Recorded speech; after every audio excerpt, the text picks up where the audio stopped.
Sometimes we have to ask ourselves, what's using my life? Heard a guy give a lecture one time that says, we are today what we were when. And he was talking about the fact that we, to a great extent, behave, think, react because of some previous experience that we've had. One of the things that we know about life is that it is always changing. Sometimes you're up, sometimes you're down. Sometimes things go real well, and sometimes they don't. Sometimes you're happy, and sometimes you're sad. Now that's that thing called life. And when we begin to understand and know that, accepting that reality that we will never ever have things just on an even keel all the time, that you're going to have some ups and you're going to have some downs, but during those down moments, that's where the growth takes place. That's where the work is. See, anybody can feel good when they have their health, their bills are paid, they have happy relationships, business is successful. Anybody could be positive then. Anybody can have a larger vision then. Anybody can have faith under those kinds of circumstances. Am I correct? See, but the real challenge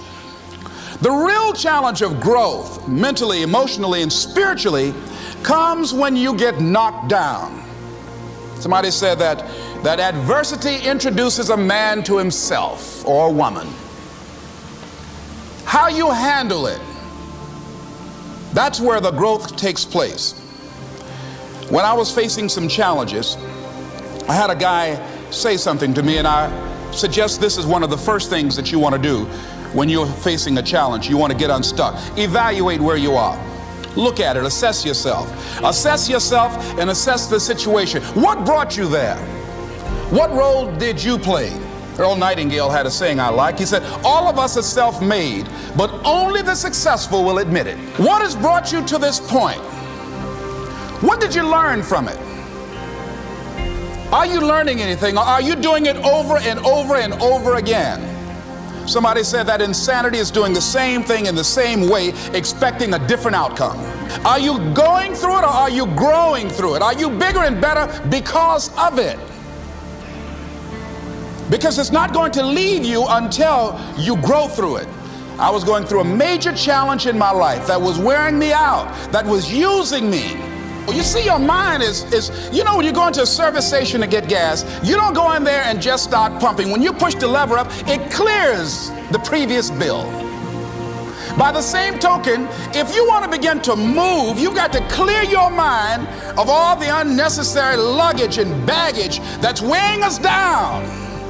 I couldn't move, I couldn't think about what am I going to do to get out of this situation, because I was so concerned about what happened and what he did to me and how bad it was. I was so stuck in that I couldn't even focus on what I should have done. Feeling sorry for myself and angry, and none of that was taking me anywhere. So pretty soon I learned through effort, made a conscious, deliberate, determined effort. I had to let it go. I had to forgive it. Let it go and begin to focus on developing myself. And I say to you, you're going to have people to do things to you. Things are going to happen to you. And the most important thing to do is to harness your will and let it go and move so you can grow, so you can get on with your life. It doesn't matter about what happens to you. What matters is, what are you going to do about it? All of us have experienced some tragedy, and if we haven't, we will. And you can either let it destroy your life, or you can build upon it. You can permit it to let it hold you down, or you can decide, I'm not going to let that happen to me. I'm bigger than this. Make a declaration to yourself. Declare all out war that you're going to get out of this rut. I don't care how good you are. I don't care how talented you are. I don't care how much you work on yourself. There are some times when things aren't going to go right. They just are not going to go right. There are times when anything that can happen will happen. Murphy's Law will be knocking at your door. Why? I don't know why. That's called life. And you have to deal with it. Sometimes your life will be in a slump, just like sports. Some of the best shooters can't hit baskets different times in games. They get in a slump. Do they sit on the sideline and say, I just didn't hit a basket today? No, they continue to execute. I suggest to you that if you are facing a challenge, don't stop. Stay busy. Work your plan. Continue to do those things that you know that work for you after you have evaluated yourself in the situation. Continue to move. Stay busy, stay busy, stay busy. Find somebody that you can help so you can forget about you for a moment. See, sometimes the best thing to do is to be. Sometimes you have to just back up and go within yourself. A bow and arrow, you can't take a bow and just push it out an arrow. You just can't push the arrow out. You have to pull it back and then release it. Sometimes you have to back up and go within and pray and meditate and recharge your batteries. Go away, clear your head, and then come back and look at it from a different vantage point. Don't operate while you're under the spell or the effect of what's going on. Next thing is that you've got to activate the thinker in you. Don't allow your emotions to control you. We are emotional, but you want to begin to discipline your emotion. If you don't discipline and contain your emotions, they will use you. Your mind goes on automatic, just like a guard. You know, I loved reading the book called As a Man Thinketh by James Allen. He uses the analogy of the mind being like a garden. You know, weeds don't have to have any encouragement to grow. You don't have to water them. They don't have to get sunshine. They don't have to have fertile ground. They will grow through the cracks of a sidewalk. Am I right? But if you want to grow orchids or roses or any kind of exotic flowers, there are special processes and procedures you must go through. Well, by the same token, you don't have to force yourself or motivate yourself to think negatively, to be depressed, to hate somebody, to want revenge, to want to get back at somebody, to beat yourself up over the head, to feel loaded with guilt. You don't have to make any effort to do that. Your mind is on automatic. It will do that by itself. But if you want to begin to move into your own personal greatness, if you want to begin to really enjoy a happy, successful, healthy life, you've got to be willing to go against the tide. You've got to be willing to harness your will and say, in spite of this, I'm in control here. I'm not going to let this get me down. I'm not going to let this destroy me. I'm coming back, and I'll be stronger and better because of it. You have got to make a declaration that this is what you stand for. You're standing up for your dreams. You're standing up for peace of mind. You're standing up for health.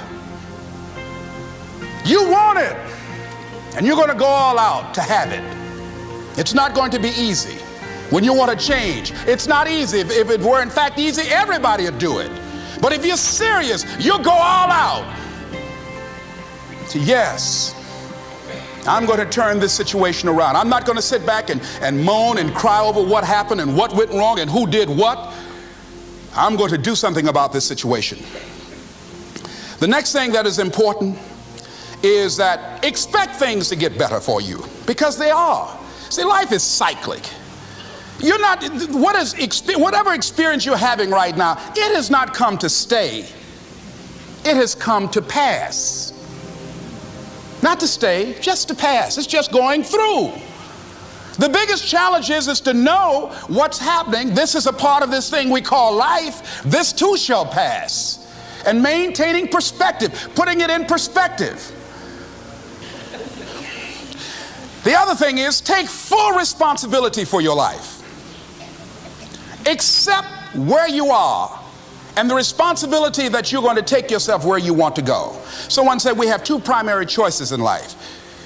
We can either accept conditions as they exist, or we can take the responsibility to change them. See, a lot of people want to exempt themselves from taking responsibility. All they want to do is talk about the problem. Every time you see them, they'll tell you their story over and over and over and over again. No. You want to take responsibility for your life. I got me here, I can get me out of this. And I'm getting out. I'm not going to be a volunteer victim. George Bernard Shaw said there are two kinds of people in life. You know, he said those that make things happen, those that watch things happen, and those that don't know what happened. And he said the people that get along in this life look around for the circumstances that they want, and if they can't find them, they make them. They create them. So part of beginning to get unstuck, you've got to decide that the behavior pattern that you have adopted doesn't work for you. You've got to change your strategies, and changing your strategy means reinventing your life, recreating you, and you have the power to do that. You can decide that you're going to change, that you're not going to be a wimp. You can decide that you're going to stand up to life. You can decide that I'm going to live each day as if it were my last.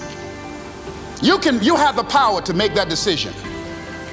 You can decide I'm going to work on myself and develop myself. I'm going to empower me.